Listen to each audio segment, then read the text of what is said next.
2, 1, jump! करीब साल भर पहले एक रिपोर्टर की कोरोना वायरस से पहली मुलाकात हुई थी। देखते देखते 1 साल बीत गया। अब तो लॉकडाउन की भी पहली बरसी बीत गई। रिपोर्टर ने फिर से उसी कोरोना को ढूंढ निकाला। अब वायरस का साल भर में वजन थोड़ा सा बढ़ गया है, डायबिटीज बॉर्डर लाइन पर है, उसके दांत कुछ पीले से पड़ चुके हैं, शायद पान मसाला वगैरह खाना शुरू कर दिया है। जब उससे पहली मुलाकात हुई थी रिपोर्टर की, तो उस समय उसने राजनीति पर बात करने से साफ इनकार कर दिया था, लेकिन इस बार भारतीय राजनीति पर खुलकर बात की है। दोस्तों, मैं अतुल हूं। आज शनिवार है और हर शनिवार आपको कहानी सुनाने का वादा भी रहता है। आज सुना रहा हूं ए जयजीत का लिखा कहानी नुमा व्यंग, कोरोना का एक्सक्लूसिव इंटरव्यू। जयजीत जी भोपाल में एक नामी मीडिया संस्थान में सीनियर जर्नलिस्ट हैं। उन्होंने कोरोना से मुलाकात को अपने ही अंदाज में बयां किया है। तो कंटिन्यू करते हैं। रिपोर्टर ने पूछा, क्या बात है कोरोना जी, बड़े हेल्दी शेल्दी हो गए हैं, लगता है पानी जम गया है आपको यहाँ का। कोरोना तपाक से कहा, हाँ, खान पान तो चेंज हुआ ही है। वहां बीजिंग में बेस्वाद नूडल्स और सफेद चावल खाते खाते थोड़ा तंग हो गया था। तरमाल खाना तो यहाँ की फितरत में है ही। अब बीते दिनों राजनीतिक कार्यक्रमों और शादियों में काफी ज्यादा आना जाना हुआ है, तो इसी वजह से थोड़ा वजन भी बढ़ गया है। फिर चाइना में ढेर सारे नियम कायदों का टेंशन रहता था। यहाँ नियम कायदों का धेला भर भी टेंशन नहीं, जहां थूकना हो थूको, मर्जी से वाह करो। अरे तो इससे भी क्या फर्क पड़ा। अब वजन को लेकर मैं 2-4 दिन में बाबा जी से मिलता हूं, वही अपने बाबा रामदेव। सोच रहा हूं वजन घटाने वाले कुछ आसान उंगली सीख लूं। रिपोर्टर कुछ आगाह करते हुए बोला, मेरी सलाह है जरा बच के रहिए उनसे। उन्होंने कोई दवाई बनाई है, दावा है उससे आप जैसे सैकड़ों निपट जाएंगे। कोरोना बोला, आप कोरोनिल की बात कर रहे हो? कोरोना के मुंह से कुछ उल्टा सीधा निकलने ही वाला था। अब भारतीयों की संगत में थोड़ी बहुत गाली गलौज तो कोरोना ने सीख ही ली थी, लेकिन मुंह में आया कुछ अप्रिय शब्द मुंह में ही उसने रोक लिया। रिपोर्टर ने तुरंत टॉपिक बदलते हुए कुछ पूछा, अच्छा, बीते दिनों आपकी नेताओं से भी खूब मुलाकातें हुई, वो अनुभव कैसा रहा आपका? उनसे कुछ रोचक बात हुई हो तो हमारे श्रोताओं दर्शकों से साझा कीजिए। कोरोना ने चटखारे लेकर कहा, हाँ, कई नेताओं से मुलाकात हुई, मोटा भाई यानी आपके अमित शाह, नड्डा जी, शिवराज जी, कई कांग्रेसी नेता भी थे।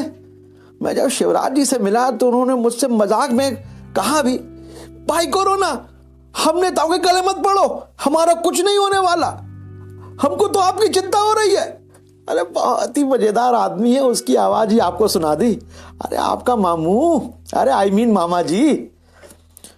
रिपोर्टर ने फिर पूछा, कांग्रेसी नेताओं से भी कोई चर्चा हुई है क्या कोई आपकी? तो तुरंत बोला, हाँ, पर सब साले हूं तो करते रहते हैं। ज्यादा पूछो तो कहते हैं कि राहुल भैया का वो डॉगी है ना, क्या नाम है उसका, पीडी, उससे पूछ के बताएंगे। अब ये क्या बात हुई यार? इसलिए कांग्रेस की ऐसी औकात हो गई है। कांग्रेसियों के निठल्लेपन का फ्रस्ट्रेशन कोरोना की बातों से साफ झलक रहा था। रिपोर्टर ने अगला सवाल दाग दिया, किसी सेलिब्रिटी के साथ कोई खट्टा मीठा अनुभव रहा है आपका? यह पूछते ही कोरोना बताने लगा, मत पूछो भैया, लॉकडाउन की बात है, रोड पे मजदूरों के रेले देख देख कर थोड़ा ड्रेस हो रहा था, तो सोचा चलो किसी खूबसूरत एक्ट्रेस से मिलाते हैं, just for a change, feel good के लिए। तो मैं एक एक्ट्रेस के बंगले पर गया, वह बालकनी में खड़ी थी। मैं दीदार के लिए बालकनी की रेलिंग पर उसके और भी नजदीक पहुंच गया। उसने चेहरे पर मास्क लगा के रखा था और वो मोबाइल पर बात किए जा रही थी। मैं थोड़ा और पास खिसका, थोड़ा और पास आया, बिल्कुल नजदीक पहुंचने ही वाला था, तभी हवा के झोंके से उसका मास्क निकल गया। अरे बाप रे, उसका चेहरा देखकर तो दिल धक्के से बैठ गया। आप विश्वास नहीं करेंगे, मुझे इतना गहरा सदमा लगा था कि क्या बताऊं। यहां तक सोचने लगा था कि चीन निकल जाऊं और वॉल ऑफ चाइना से लटक के जान दे दूं। बहुत देर बाद नॉर्मल हुआ तो ध्यान आया, यार मेरे कारण ही तो यहाँ लॉकडाउन चल रहा है, तो मेकअप शेकअप करने वाले कहाँ से आएंगे, तो बेचारी उस एक्ट्रेस का क्या कसूर। रिपोर्टर ने पूछा, आम आदमियों को लेकर आपका क्या विचार है। प्रश्न पूछते ही कोरोना के मुंह से निकल पड़ा, बहुत ही गजब लोग हैं यार ये, बहुत ही गजब लोग। मैं यहां आतंक फैला रहा था और ये भारतीय लोग मुझ पर ही मीम्स, जोक्स, चुटकुले न जाने क्या क्या बना रहे थे। मतलब यार ये तो हद हो गई नॉन सीरियसनेस की। रिपोर्टर अगला सवाल पूछे उससे पहले कोरोना ने बीच में ही टोक दिया, सर अब मुझे ड्यूटी पर भी जाना है। रिपोर्टर बोला, हाँ हाँ मैं समझता हूं, लोगों को संक्रमित करने जाना होगा। कोरोना बोला, संक्रमित करने नहीं सर जी, सब्जी लेने जाना है। अब आपको क्या बताऊं, पिछली देव उठनी पर मैंने एक सुंदर सुशील कोरूनी से शादी कर ली थी, तो पहली ड्यूटी तो अपनी यही बनती है कि भैया रोज सुबह उठकर सब्जी लेने जाना, बीवी को शॉपिंग वॉपिंग करवाना। इसी में ही साला थक जाता हूं। कोरोना के दिल से पहली बार कोई आह उठी थी, पर रिपोर्टर भी कोरोना को छोड़ने के मूड में नहीं था। बोला, एक अंतिम सवाल पूछ रहा हूं, एक जिज्ञासा है मेरी। मुझसे बातचीत करते समय भी आपने मास्क पहन रखा है, 2 गज की दूरी मेंटेन कर रहे हैं, आप ऐसा कर रहे हैं, ऐसा क्यों? कोरोना का जवाब सुनकर रिपोर्टर का कलेजा मुंह को आ गया। वायरस बहुत ही धीरे से समझाते हुए बोला, 6 महीने पहले मैं भी इंसानी वायरस से संक्रमित हो चुका हूं।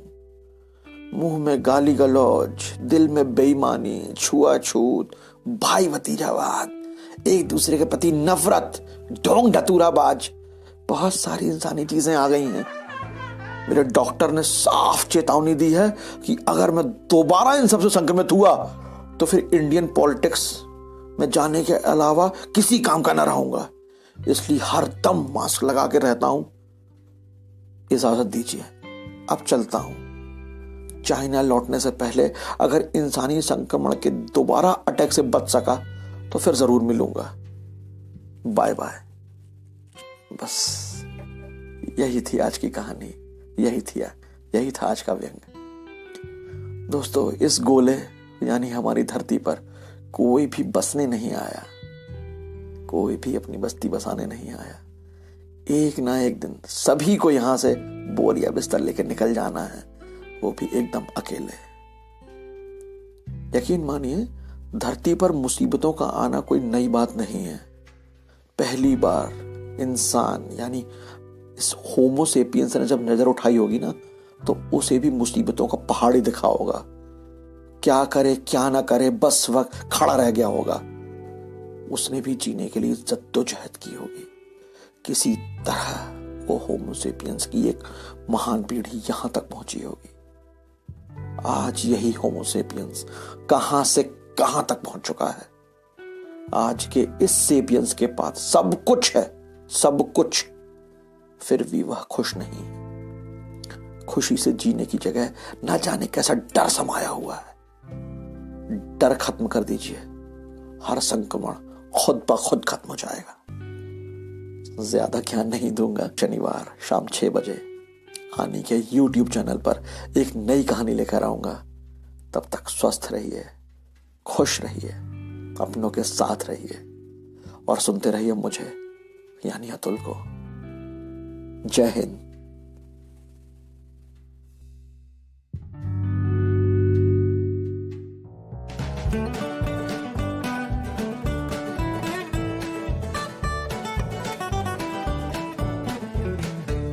Watch Ani TV.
பூவுக்கென்ன பூட்டு காற்றுக்கென்ன ரூட்டு குல்லா குல்லா அல்லா குல்லா வானும் மண்ணும் யாருக்கு நீயும் நானும் யாருக்கு குல்லா குல்லா அல்லா குல்லா